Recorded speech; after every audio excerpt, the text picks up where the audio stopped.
I'm delighted today to be able to tell you about 10 new colours that we're adding to the range. These came about because when I was researching the watercolours, I got my hands on some beautiful new pigments that I had never used before. And as, of course, I was mixing them with Go Arabic, I'd look at them and go, ooh, I bet that would be nice in linseed oil. And, of course, for my own satisfaction, I'd make them up, some of them up into oil. And lo and behold, I looked at them and thought, oh gosh, this is gorgeous. I've got to add it to the oil range. This first one is Turner's Yellow. Turner's Yellow is quite interesting. You will read a lot of sort of contradictory information about its original source, various chemistry from lead chromes and things like that.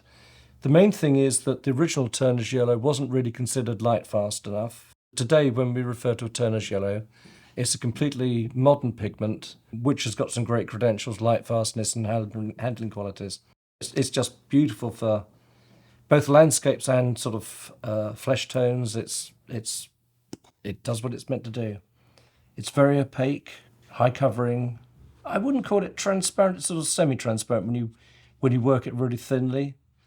But you can imagine what that would be like with, say, a vermilion on a canvas. So we're very excited about these new colours, particularly this one. This is one of my favourites. Turner's Yellow. Now, the next colour I want to show you is our brilliant orange. It's Pigment Orange 62, a very light, fast pigment, and I've been going through a series of sunsets myself. I know it sounds a bit of a cliche, I apologise, but I just love a colour which can stretch my ability with certain oranges and yellows as such. So here we have it. I'll squeeze a little bit about over there so that you can see it, and again, it's just one of these colours that just, I mean, look at that. I'm trying to get it so that you can see how golden it is in its transparency as well. Oh, the smell. So that's our brilliant orange, gorgeous colour. You don't have to just do sunsets with it. The next colour, Rose Dore, however you choose to pronounce it. This particular one is a combination of Pigment Yellow 151 and Pigment Violet 19. So they're familiar pigments, so I make no apologies, it is a blend of two pigments, but they come together in a wonderful way to make a really, really useful, even when I look at that, I'm immediately, I don't know if you can see, there's just this gorgeous sort of bit there, but anyway, I just spread it out so you can hopefully see it better. It's a very, very interesting colour. Nice and light fast, and again, the choice is yours. You could be a still life of flowers, or it could be used in skin. So that's Rose Dore. The next colour I'd like to introduce you to is Cadmium Green. Now, for me as an artist, I thought, it had so many requests for this.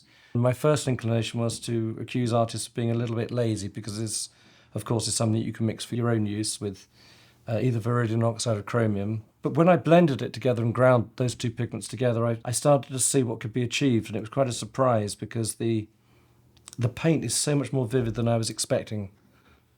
Oh, look at that. In terms of course, with its covering power, lent to it by two sort of, I mean, any colour, of course, is transparent when you take it that thin, but oxided chromium and cadmium yellow are two sort of pretty high covering colours, and I think you'll agree that's, it's beautiful.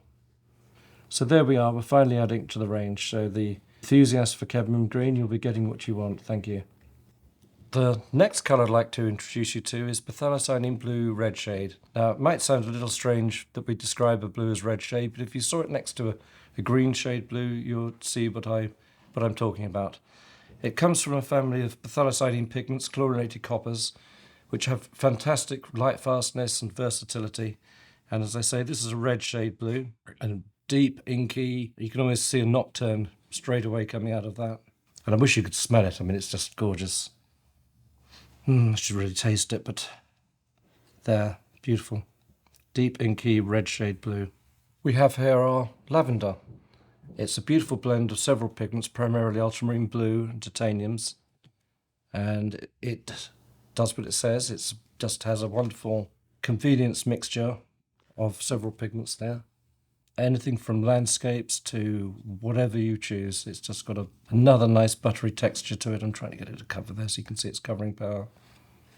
And here we have our moss green. I wanted to put together a colour which would have this really deep, earthy, landscapey thing going on.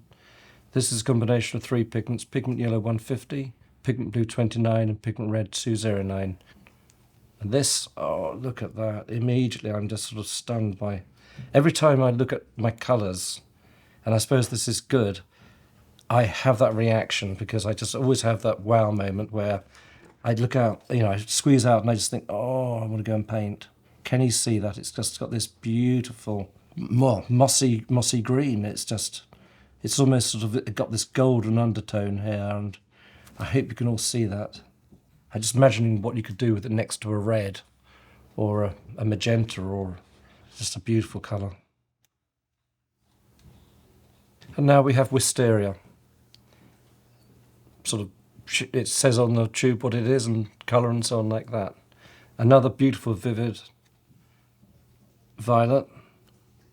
Not unlike a cobalt violet, light in some ways, but because this is made from more power-packed pigments, it has a more zingy sort of thing to it. This is made with a combination of titanium white, pigment red 122, which of course is quinacridone magenta, and pigment blue 29. There we are, Wisteria. And here we have vivid blue. And again, what it says on the tube, it does exactly that for you. It's again a mixture of titanium white, phthalo blue 15.3, which is the green shade, phthalo blue, and PG7, which is phthalo green. It might seem strange that there's actually a green in there, but it jolly well is. When I paint skies, I use this. It has that sort of almost turquoisey shade to it. I'm just sort of seeing that next to an orange in one of my sunsets, and not unlike a cobalt teal. And look at that covering power. Oh, I just love that smell. It doesn't matter, after 40, 50 years, it still sends me.